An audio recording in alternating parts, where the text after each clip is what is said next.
সুরমা বার্তায় আপনাদের স্বাগত জানাই। আমি প্লাবন। এবারে দেখে নিচ্ছি সংবাদ শিরোনাম। বাংলা সাহিত্য সভার প্রতিনিধি সম্মেলন থেকে প্রধানমন্ত্রী নরেন্দ্র মোদীকে ধন্যবাদ জ্ঞাপন মন্ত্রী কৃষ্ণেন্দু পালের। শ্রীভূমি অসামরিক চিকিৎসালয়ের চিকিৎসক কোয়ার্টারের ছাদ থেকে পড়ে মৃত্যু হাসপাতাল প্রশাসক দেবব্রত ডেকার। কুশিয়ারা নদীতে জলে ডুবে সন্ধানহীন এক যুবক। প্রাকৃতিক দুর্যোগ থেকে সুরক্ষিত থাকতে সচেতনতা কর্মসূচি শুভারম্ভ লালায়। শ্রীভূমি রেলওয়ে কলোনি এলাকায় আয়োজিত হলো হনুমান পূজা ও হরিনাম সংকীর্তন। কাছাড় জেলার আমচুর ঘাট এলাকায় চলন্ত গাড়িতে ভয়ঙ্কর অগ্নিকাণ্ড। শ্রীভূমি শহরে জলে ডুবে মৃত্যু এক যুবকের। শ্রীভূমি শহরে ভারত বাংলাদেশ সীমা নির্ধারণকারী কুশিয়ারা নদীতে স্নান করতে গিয়ে ঘরে ফিরে হলো না এক যুবকের। নিজ বোনের বিয়ের সম্বন্ধের তোড়জোড়ের দিন কুশিয়ারা নদীতে স্নান করতে গিয়ে সন্ধানহীন হয়ে পড়ে সুমন রায় নামের 38 বছরের এক যুবক। শ্রীভূমি শহরের চরবাজার এলাকায় হৃদয় বিদারক এই ঘটনাটি সংঘটিত হয়েছে। স্থানীয়দের বয়ান অনুযায়ী সুমন রায় দীর্ঘক্ষণ নদীতে সাঁতার কাটতে কাটতে হঠাৎ জলে ডুবে যায়। সুমন রায়ের নিকটাত্মীয়দের বয়ান অনুযায়ী স্নান করতে যাওয়ার সময় মদ্যপ অবস্থায় ছিল সুমন রায়। এদিকে ঘটনার খবর পেয়ে এসডিআরএফ বাহিনী ঘটনাস্থলে পৌঁছে সুমন রায়ের খুঁজে নদীতে তল্লাশি অভিযান শুরু করলেও এখন পর্যন্ত সুমন রায়ের কোনো সন্ধান খুঁজে পায়নি এসডিআরএফ বাহিনী। দেখি আর সাঁতরারে মুসলিম মাথা উঠিয়া উপরে উঠিয়া এখন তুই যা আমি উঠিয়া আমি একটু পরে যা একটু উপরে উঠে এবার দেখি বাক্কার সময় 10 মিনিট হয়ে গেছে জল থেকে আর উঠে না। ও আমি শিক্ষা লাগাই তো ও সব গেছে সাঁতার জানে বহুত জায়গা গেছে। সুমন রায় বয়স আমার তো 38 চলে রে সানো ও তো পুরা মানে লোড আসলে ঢেরে রাখা হয়েছে আমরা এই গরো গুণ পাতাই আরেক গরো আজকে আর বিয়া বইনের বিয়া আজকে ফাইনাল হইতো।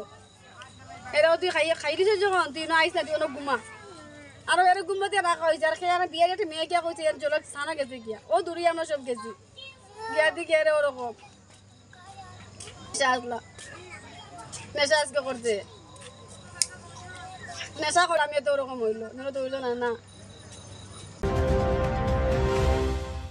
শ্রীভূমি অসামরিক চিকিৎসালয় চত্বরে বড়সড় অঘটন। চিকিৎসক কোয়ার্টার থেকে নিচে পড়ে মৃত্যু হাসপাতাল অ্যাডমিনিস্ট্রেটর দেবব্রত ডেকার। চিকিৎসক কোয়ার্টারের দ্বিতীয় তলা থেকে পড়ে যাওয়ার জন্য মারাত্মকভাবে আহত হয়েছিলেন অ্যাডমিনিস্ট্রেটর দেবব্রত ডেকা। ঘটনার সাথে সাথে তাকে শ্রীভূমি অসামরিক চিকিৎসালয়ে ভর্তি করা হলেও তার অবস্থা সংকটজনক হওয়ায় কর্তব্যরত চিকিৎসকরা তাকে শিলচর মেডিকেল কলেজে প্রেরণ করেন। হাসপাতাল অ্যাডমিনিস্ট্রেটর দেবব্রত ডেকার নাক ও মুখ থেকে তীব্র রক্তক্ষরণ হচ্ছিল সেই সময়। শিলচর মেডিকেল কলেজে জীবন মৃত্যুর সাথে দীর্ঘক্ষণ পাঞ্জা লড়ার পর অবশেষে মৃত্যুর কুলে ঢলে পড়েন দেবব্রত ডেকা। কি কারণে চিকিৎসক কোয়ার্টারের দ্বিতীয় তলা থেকে দেবব্রত ডেকা পড়ে গেছিলেন তা এখনো রহস্যের আবর্তে। আসলে আমাকে আমার ডিপিএম হানিফ ফোন করলো যে আমাদের অ্যাডমিনিস্ট্রেটর দেবব্রত ডেকা দেবব্রত ডেকা হসপিটালে আছে। He has fallen from height from the quarter hospital quarter. So he is in emergency. You please manage everything. So I ran, and within 6-7 minutes I reached here, and I found that he is flooded with blood. He is bleeding from mouth, vigorous bleeding, and he has got multiple injuries. And they think his one lower limb is already fractured, and but he is conscious. We do not seem that he has got head injury because he can respond to my command and what I was telling.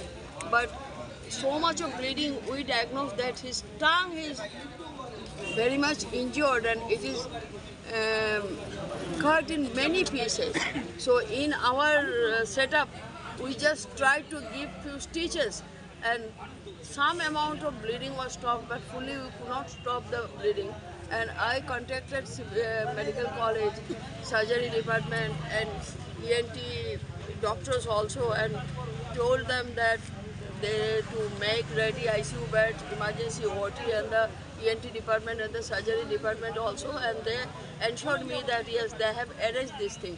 Now we have given him one A positive blood bottle, and he is still now conscious, but his blood loss is very much serious, and that's why we have sent him to medical college to our 108 ambulance, and some attendant of our hospital are with him, and I'm thinking that I'm also going with him to ensure his treatment so that he can be treated nicely there and managed nicely. But the thing is that no family member is present here. They are in their home place, and we are trying to contact them also, and they are trying to contact them, and we are going there. He's very serious, very critical, and At present, his blood pressure is very low and we cannot detect his blood pressure also properly. His pulse rate is also not very feeble, but he is conscious. He is talking little. Come, Baido, come with me. He is telling me. So we are going there. Okay. Barak উপত্যকার প্রাণকেন্দ্র শিলচরে অনুষ্ঠিত হচ্ছে বাংলা সাহিত্য সভা আসামের দ্বিতীয় পূর্ণাঙ্গ প্রতিনিধি সম্মেলন। 2021 সনে রাজ্যের বিভিন্ন সম্প্রদায়ের মধ্যে ভাষাগত ও সাংস্কৃতিক বন্ধন তৈরি করতে সংগঠনটির স্থাপনা করা হয়। 2021 সনে প্রতিষ্ঠিত সংগঠনটির আসামের সাহিত্যের আদান প্রদানের মাধ্যমে রাজ্যের বাংলা ভাষা ও সাংস্কৃতিক বন্ধন তৈরিতে উল্লেখযোগ্য ভূমিকা রেখে আসছে। সমগ্র আসাম জুড়ে 20টি শাখা নিয়ে বাংলা পাঠ্যপুস্তক উন্নয়ন এবং অনুবাদের উদ্যোগ হাতে নিয়ে বাংলা ভাষা ও সংস্কৃতি সংরক্ষণের পাশাপাশি অন্যান্য সম্প্রদায়ের মধ্যে সম্প্রীতির বন্ধন দৃঢ় করতে কাজ করে যাচ্ছে বাংলা সাহিত্য সভা। মঙ্গলবার শিলচরে অনুষ্ঠিত বাংলা সাহিত্য সভার দ্বিতীয় পূর্ণাঙ্গ প্রতিনিধি সম্মেলনে প্রধান অতিথি হিসাবে উপস্থিত ছিলেন আসাম বিধানসভার একমাত্র বাঙালি মন্ত্রী কৃষ্ণেন্দু পাল। বাংলা ভাষাকে ধ্রুপদী ভাষা হিসেবে ঘোষণা করায় বাংলা সাহিত্য সভার মঞ্চ থেকে প্রধানমন্ত্রী নরেন্দ্র মোদীকে ধন্যবাদ জ্ঞাপন করেন মন্ত্রী কৃষ্ণেন্দু পাল। বিশেষ করে তিনি বরাক উপত্যকায় যে উদ্যোগ নিয়েছেন, যে সেতু বন্ধনের কাজ, যে সমগ্র আসামের সবাইকে এক করা, মাননীয় মুখ্যমন্ত্রী, আমাদের সবার প্রিয় মুখ্যমন্ত্রী ডক্টর হিমন্ত বিশ্ব শর্মা মহাশয় সবসময় যে কথাগুলো বলে আসছেন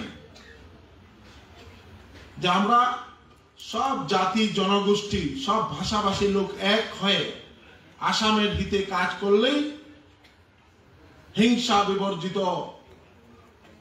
সন্ত্রাসবাদ বিবর্জিত একটা 5টা উন্নত রাজ্যের মধ্যে একটা রাজ্য হিসাবে আমরা ভারতবর্ষের মধ্যে প্রতিষ্ঠিত হতে পারবো।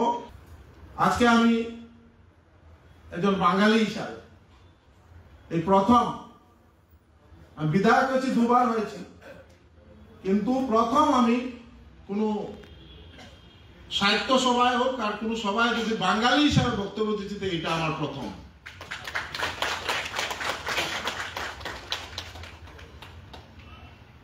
বিশেষ করে আমাদের মাননীয় মুখ্যমন্ত্রী ডক্টর হিমন্ত বিশ্ব শর্মা মহাশয়,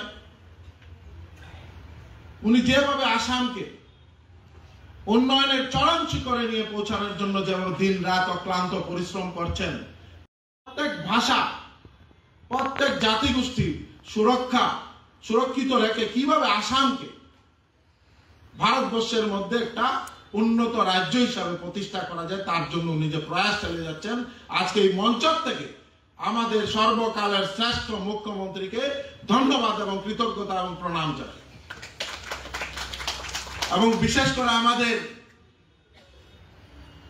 সবার প্রিয় বিশ্ববরেণ্য নেতা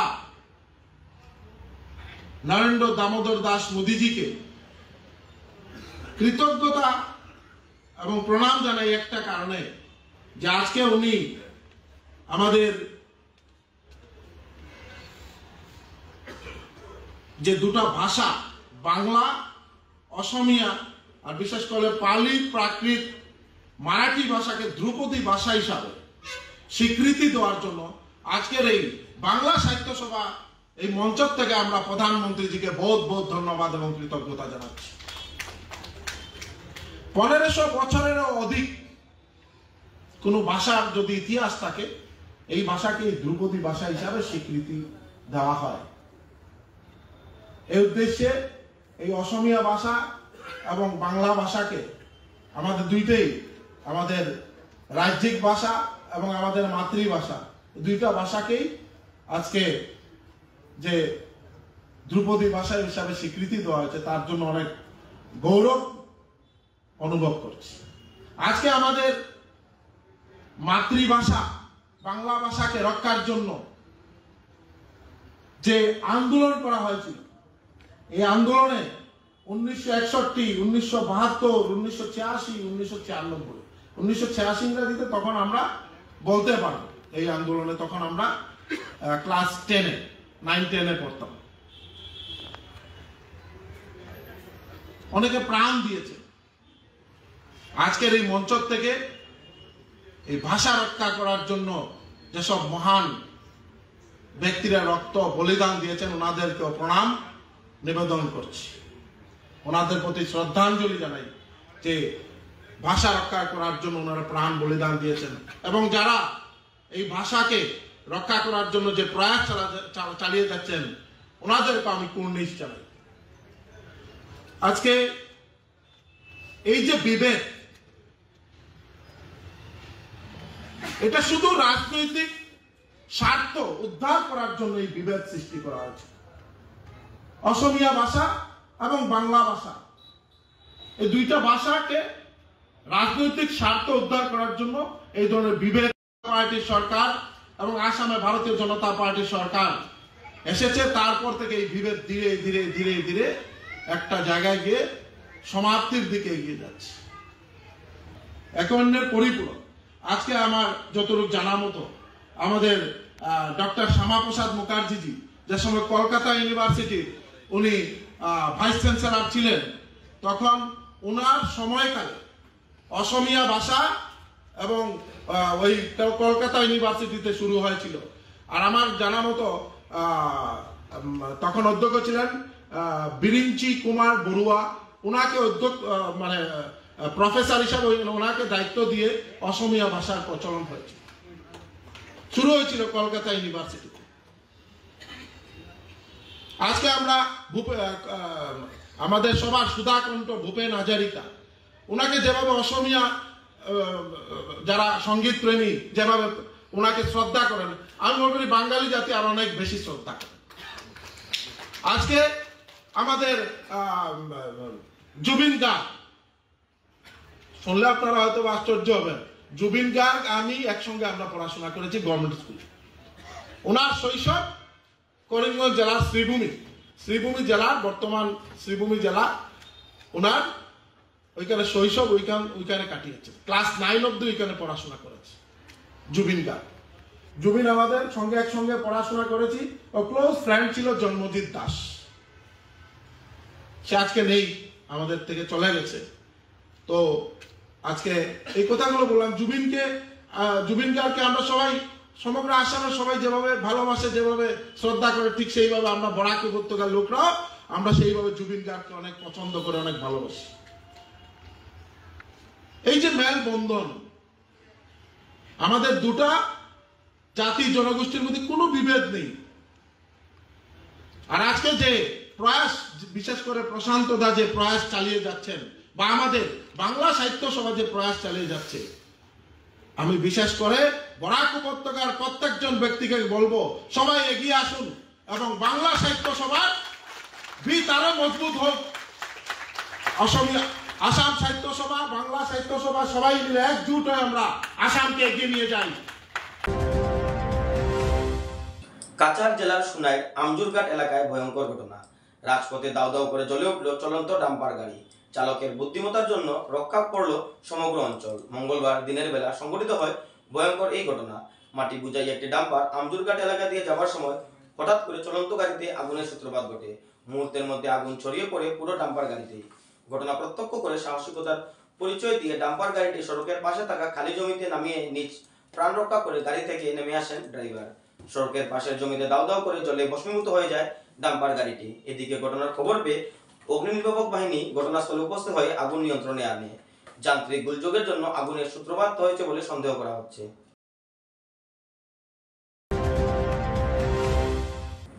শ্রীভূমি শহরে রেলওয়ে কলোনিতে হনুমান পূজা। বিগত 6 বছরের ন্যায় এবছরও শ্রীভূমি শহরে রেলওয়ে কলোনি শ্মশান কালীবাড়ির পাশে হনুমান মন্দিরে মঙ্গলবার হনুমান পূজার আয়োজন করা হয়। এবছর হনুমান পূজা উপলক্ষে আয়োজকদের পক্ষ থেকে উদয়স্ত হরিনাম সংকীর্তনেরও আয়োজন করা হয়। সোমবার সন্ধ্যায় অধিবাসের পর মঙ্গলবার পুরো দিনব্যাপী হনুমান পূজার পাশাপাশি হরিনাম সংকীর্তনেরও আয়োজন করা হয়। হরিনাম সংকীর্তনের পাশাপাশি দুপুরে ভক্তবৃন্দের মধ্যে মহাপ্রসাদ বিতরণ করা হয়। হনুমান পূজা ও হরিনাম সংকীর্তন উপলক্ষে পুজোর আয়োজনস্থলে ভক্তবৃন্দদের ব্যাপক সমাগম ঘটে।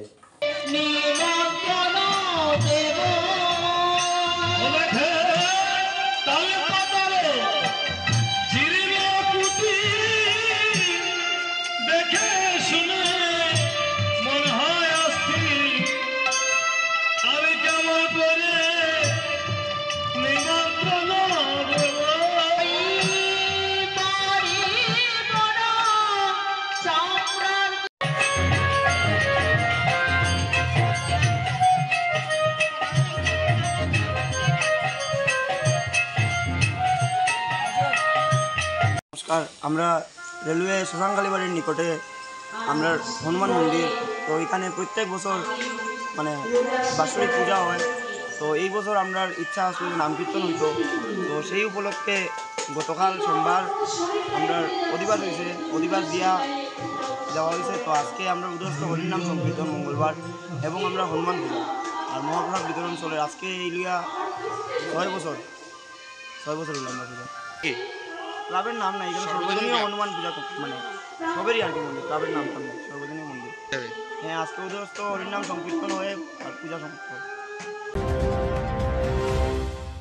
এবারে নিয়ে নিচ্ছি বিজ্ঞাপন বিরতি, ফিরে আসছি বিরতির পর। আনন্দ সংবাদ। করিমগঞ্জে এই প্রথম 3D সিটি স্ক্যানের সুবিধা নিয়ে এলো Karimganj health city, Banamali road, Karimganj. পুরো শরীর 3D সিটি স্ক্যানের সুবিধা এখন পাচ্ছেন করিমগঞ্জে।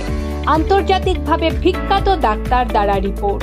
3D সিটি স্ক্যানের জন্য যোগাযোগ করুন telephone 03843260705, mobile 9678033047। Karimganj health city, Banamali road, Karimganj আপনাদের সেবায় নিয়োজিত।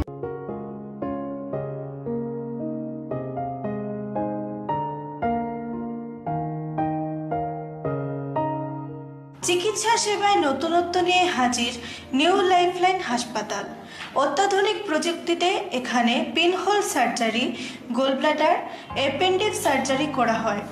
শিলচর মেডিকেল কলেজের সার্জারি বিভাগের অতিরিক্ত প্রফেসর ডক্টর RC শ্যাম সার্জারিগুলি করবেন।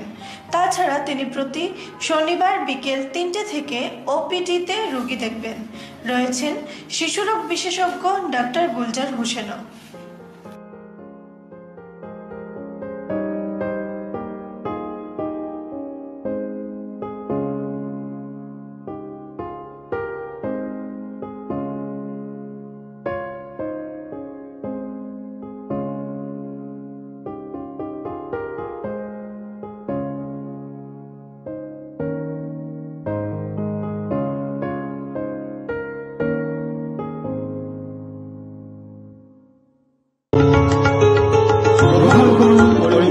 হোলসেল কোঅপারেটিভ স্টোর্স তথা সহযোগীর আন্তরিক অভিনন্দন।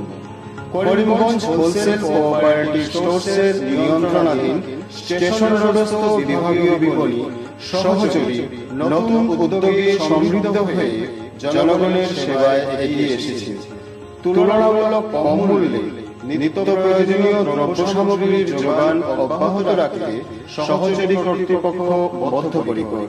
জেলার সমবায় আন্দোলনকে জোরদার করে তোলার ক্ষেত্রে করিমগঞ্জ হোলসেল কোঅপারেটিভ স্টোর্স তথা সহযোগী কর্তৃপক্ষ সকলের আন্তরিক ও সক্রিয় সহযোগিতা কামনা করে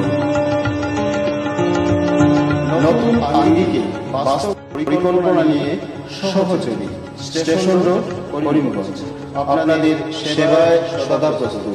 স্বাস্থ্য সংক্রান্ত বিষয়ে খরচের কথা ভেবে চিন্তিত হচ্ছেন? এখন আর চিন্তার কোনো কারণ নেই, কারণ আপনাদের সেবায় এসে উপস্থিত হয়েছে জীবনজ্যোতি হাসপাতাল।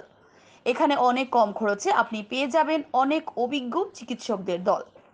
Child specialist, cardiologist, urologist, gynaecologist, skin specialist, orthopaedics, neurologist, এছাড়াও নর্মাল ডেলিভারি, সার্জিয়ান ডেলিভারি, সব রকমের ortho surgery, advance laparoscope surgery, knee replacement, spine surgery, সব রকমের ইউরো সার্জারির সুবিধা ছাড়াও অপারেশন থিয়েটার, 24 ঘন্টা emergency ward, ICU labour room, medical specialist, general ward, laboratory, hospital dispensary, গাড়ি পার্কিংয়ের স্থান ছাড়াও নানান প্রকার সুযোগ সুবিধা অনেক কম খরচে লাভ করতে পারবেন জীবনজ্যোতি হাসপাতালে।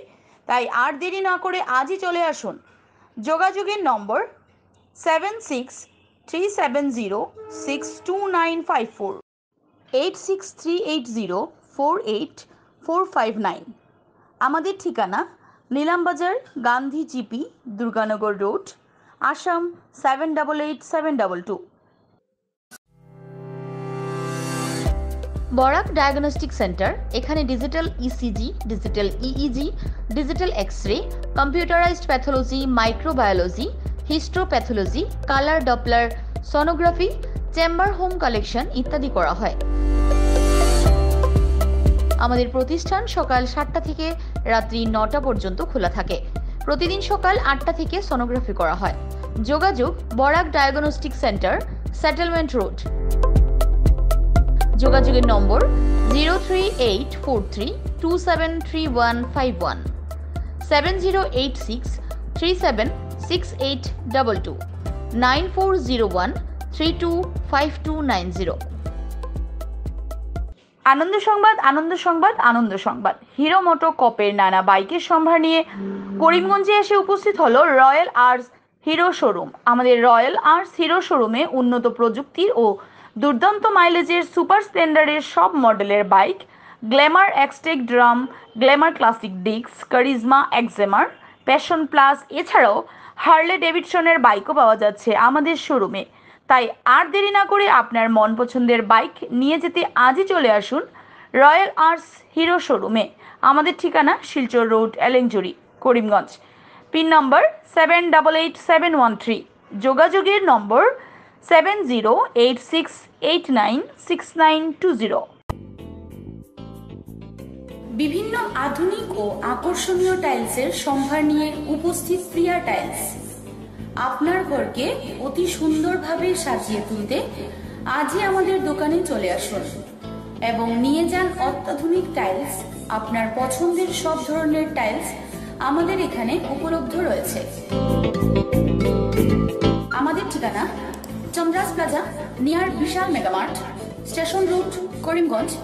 মোবাইল 9101805530, 9957709784। প্রাকৃতিক দুর্যোগ থেকে সুরক্ষিত থাকতে জনসাধারণকে অধিক সচেতনতা কার্যসূচির শুভারম্ভ হলো লালা রাজস্ব চক্রে। বন্যা, বজ্রপাত ও ভূমিকম্পকে থামানো সম্ভব নয়, কিন্তু তার ক্ষয়ক্ষতির পরিমাণ কমিয়ে আনতে বা ক্ষয়ক্ষতি থেকে সম্পূর্ণ পরিত্রাণ কিছু পদক্ষেপ গ্রহণ করতে মঙ্গলবার এক পথনাটিকার মাধ্যমে সাধারণ জনগণকে অবগত করানো হয়। এমন এক পরিকল্পনা হাতে নিয়ে লালা সার্কেল এলাকায় 10টি নির্দিষ্ট এলাকায় পথনাটিকার মাধ্যমে প্রদর্শনী হবে। এদিন আসাম রাজ্যিক প্রাকৃতিক দুর্যোগ ব্যবস্থাপনা বিভাগের উদ্যোগে এবং হাইলাকান্দি জেলা দুর্যোগ ব্যবস্থাপনা প্রাধিকরণ লালা রাজস্ব চক্রের সহযোগে সচেতনতা বৃদ্ধি করতে মঙ্গলবার এক সভা অনুষ্ঠিত হয়। তারপর এক পথনাটিকা ফ্ল্যাগ অফ কর্মসূচি ও অনুষ্ঠিত হলো হাইলাকান্দি সার্কেল অফিসে। এতে প্রাকৃতিক দুর্যোগের আগে ও পরে কি করণীয় তা জনসাধারণকে অবগত করেন সার্কেল অফিসার ভাস্কর জ্যোতি তালুকদার। তিনি সবাইকে অধিক সচেতন হতে আহ্বান জানান। এদিকে বিভিন্ন এলাকায় নাটিকা প্রদর্শনীর সঙ্গে উপস্থিত ছিলেন লালা সার্কেলের ফিল্ড অফিসার আব্দুল কাদির বরবুইয়া। তিনি বিভিন্ন এলাকায় গিয়ে প্রাকৃতিক দুর্যোগ থেকে সুরক্ষিত থাকতে জনসাধারণকে অধিক সচেতনতা পরামর্শ দেন। হাইলাকান্দি থেকে রাহাতুল আক্তার বরবুইয়ার প্রতিবেদন। আমার গাই তোমরা দেখছো নি?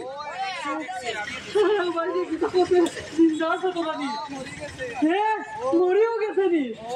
আমার গাই বললে আমি কিতা করবো রে ভাই?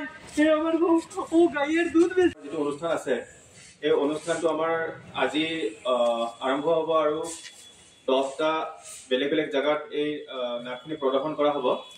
ইয়াৰ মূল উদ্দেশ্য হ'ল জনসাধাৰণক সজাগ কৰা যে আমাৰ যেহেতু আমাৰ এইটো দুৰ্যোগ প্ৰবণ আমাৰ এলেকা হয়, যেনেকৈ বানপানী, শিলাবৃষ্টি এইবিলাক আমাৰ হৈ থাকে ইয়াতে। এতিয়া সকলো জনগণে তেওঁলোকে সজাগ হৈ থাকে, তাৰ কাৰণে আমাৰ এই নাটকৰ ব্যৱস্থা কৰা হৈছে। আজি আমাৰ প্ৰথম নাটকখন ইয়াতে আমি সার্কেল অফিসত আমি উদ্বোধনী কৰিম। তেতিয়া আমি সকলোৱে মিলি প্রথম তেওঁলোকৰ নাটকখন একেলগে উপভোগ কৰিম। সত্যি কথা আমাদের বিভিন্ন ভুলের কারণে প্রায় দুর্যোগের সময় আমাদের কষ্ট উপভোগ করতে হয়। যদিও সরকার আমাদেরকে বারবার বিভিন্নভাবে বিভিন্ন প্রয়াস চালিয়ে পথনাটিকার মাধ্যমে, সজাগতার মাধ্যমে, বিভিন্ন প্রচেষ্টার মাধ্যমে আমাদেরকে সজাগ করার প্রচেষ্টা চালাচ্ছে। তাই আমি আহ্বান রাখবো লালা সার্কেলের অন্তর্গত একজন বাসিন্দা হিসাবে এই লালা শহর সহ লালা সার্কেলের অন্তর্গত প্রতিটা অঞ্চলের গোটা হাইলাকান্দি জেলা সর্বস্তরের জনসাধারণের কাছে আমার বিনম্র আহ্বান, বর্তমানে জেলা দুর্যোগ বিভাগের ব্যবস্থাপনায় বিশেষ করে আমাদের লালা সার্কেলের অন্তর্গত যে পথনাটিকা চলছে সত্যি খুব সময় উপযোগী পদক্ষেপ, কারণ এপ্রিল মেতে আবার আমাদের একটা দুর্যোগ এসে যায়, প্রতি বছরই এসে যায় যে বন্যা, ভয়াবহ বন্যা দেখা দেয়। এই সময় আমাদের অনেক দুর্ভোগ পোহাতে হয়। অপরদিকে বিভিন্ন সময় বন্যার কথা বলুন, ভূমিকম্পের কথা বলুন, ঝড় বৃষ্টির কথা বলুন, বিভিন্ন ধরনের এই দুর্যোগ এসে যায়। আর তারা যদি জেলা প্রশাসন এভাবে পথ নাটিকা করে আমরা নাটক ভেবে যদি দেখে চলে যায়, তার কোনো মূল্যায়ন আমার হবে না।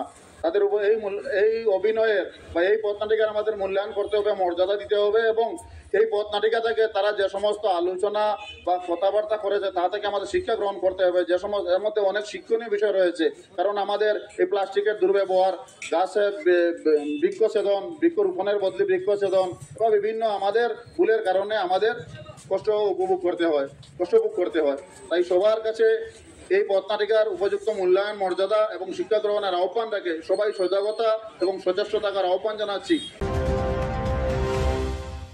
শূন্যবার্তা আজ এ পর্যন্তই। আগামীকাল আবারও দেখা হবে একই সময় একই চ্যানেলে। নমস্কার।